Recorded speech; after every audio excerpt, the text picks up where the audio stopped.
Okay, apologies for my voice. I have been under the weather. Hasn't this been a joyful winter?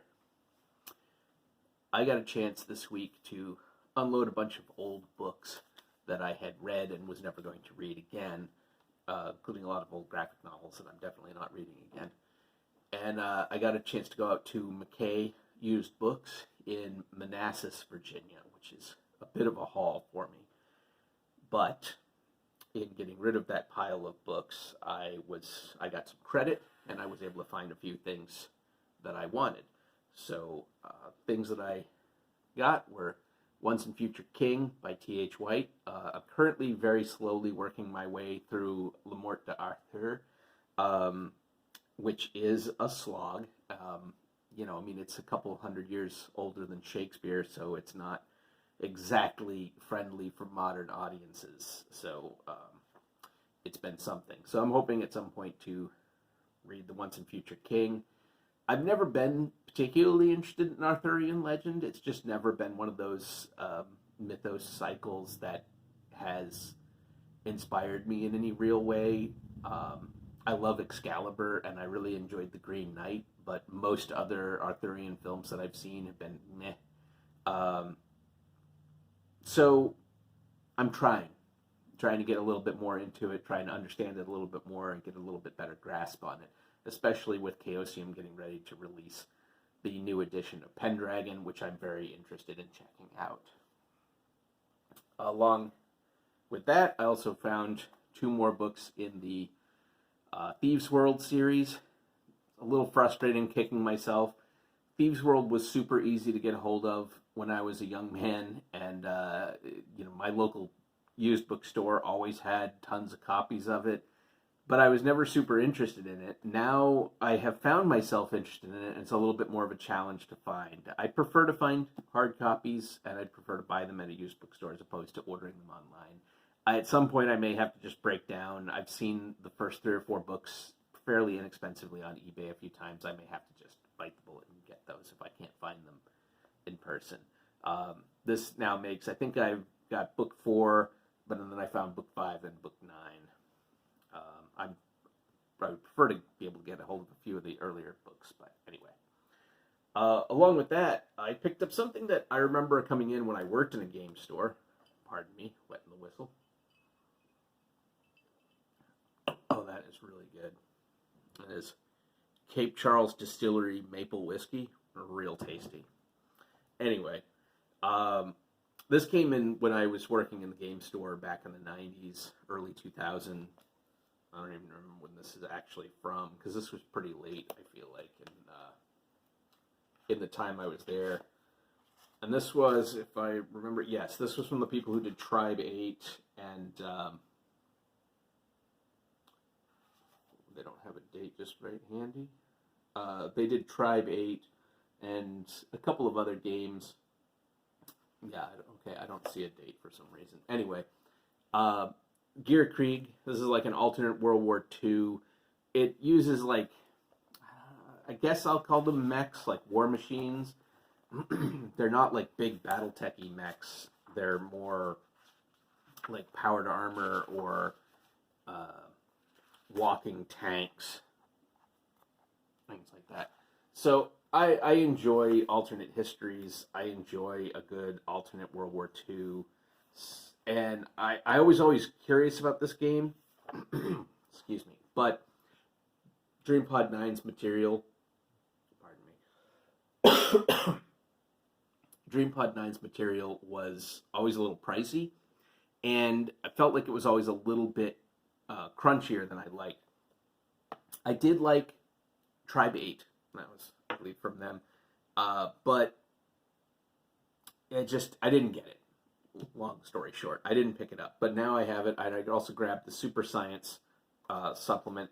They had a bunch of other books. I like this kind of, I'm seeing a little black and white art. Yeah. They had some other books, but it looked like a lot of that was more geared toward the miniature side of things. And I know that was really, like with Heavy Gear, they had they had the RPG, they had the miniatures game, they were kind of fused together a little bit, but I would be more interested in just leaning toward the RPG side of things. I'm not getting back into miniature games. That's never happening. So anyway, I picked up a couple of those books. Yep. Along the way, I found this Dungeon Crawl Classics scenario that I have been wanting to pick up for some time. It is a rare, in fact, I think it's the only one I know of, an 8th level adventure. Don't get a cold, which is all it is, but still, don't get a cold. It sucks. I haven't even looked in this. I honestly haven't even opened this. I've wanted to pick this one up for quite some time. Oh man, I love the old DCC art. This is good. Because I was curious what an official Goodman Games version of a high-level module would look like for Dungeon Crawl Classics. And really, I mean, 8th level, I don't think anybody's done a higher level module. I don't know of one. And it's Harley Stroh, so great. I'm just curious. I'm going to give it a read at some point, and we'll see how it goes.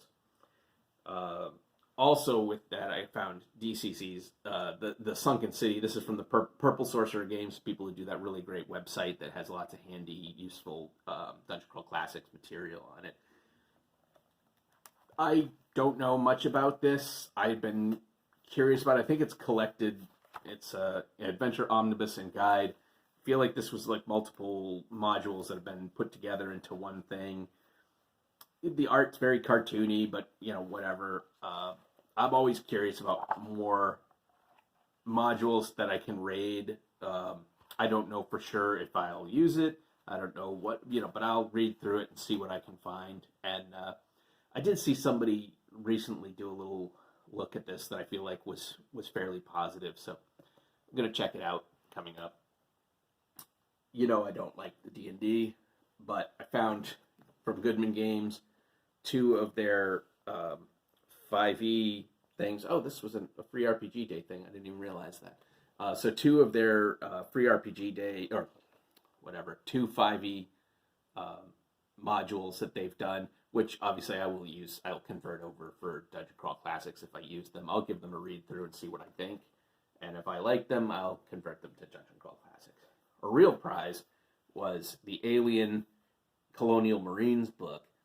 I really like the Alien RPG, but I haven't been able to justify spending the money for the supplements. They're not cheap. I'm not made of money, and I'm not running the game currently, so I couldn't bring myself to order the book. But this was, not only was I using credit, but it was fairly inexpensive, so definitely worth checking out.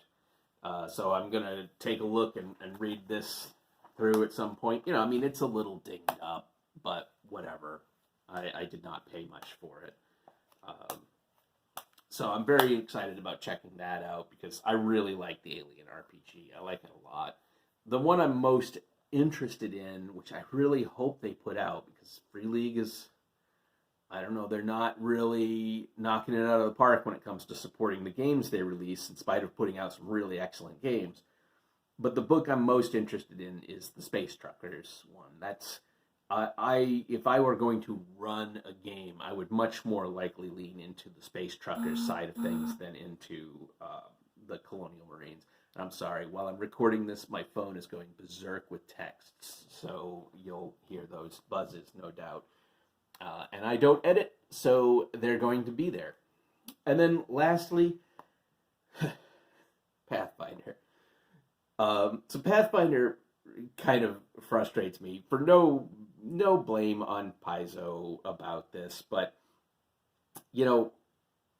I've never liked Dungeons and Dragons. I've talked about it extensively on here. I talk about it in my blog. I don't like Dungeons and Dragons. I've played every edition except for 4th edition. I have not liked the single edition. Disliked the game. Like, at its core, I do not like how it plays. And so a lot of times I see it's like people can't, first off, you get a lot of people just can't understand that. They just don't understand. How can you not like this game? I can go into a lot of long-winded explanations as to exactly why, but also part of it just comes down to I don't like it. That's all there is to it. So I get a little frustrated when I see a lot of times like, oh, you want to try something that's not D&D? Pathfinder. I mean, okay, technically it's not D&D, but it's D&D. Dagnabbit, it's D&D. Pathfinder took the third edition, slightly modified it. It's D&D. It's D&D third edition, 3.5 or 3.75 as I've seen it jokingly referred to.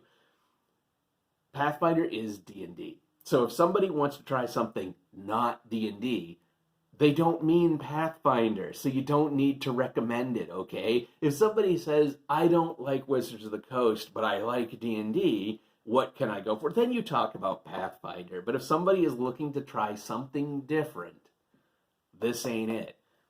Anyway, that's my little rant aside about the folks who just can't turn it off and can't understand that somebody would try something really different from the thing that they like.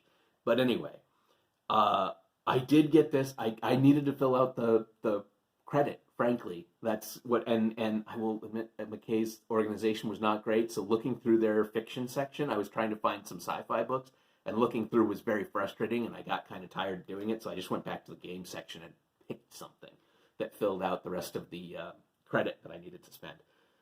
So I grabbed Rise of the Rune Lords. I was thinking somebody had told me this was a cool campaign, but it turned out actually when I got home I realized they had told me a different one was a cool campaign. This again I will use for material to raid for if I were going to run like Dungeon Crawl Classics or something like that. Or if at some point along the line I decided I really like Cairn or something like that and I was going to run. I'm not going to run Pathfinder. I am never going to run or play Pathfinder. I mean, it's like everything I don't like about D&D cranked up another notch because there's more math and there's more crunchy bits and stuff that I just don't want anything to do with.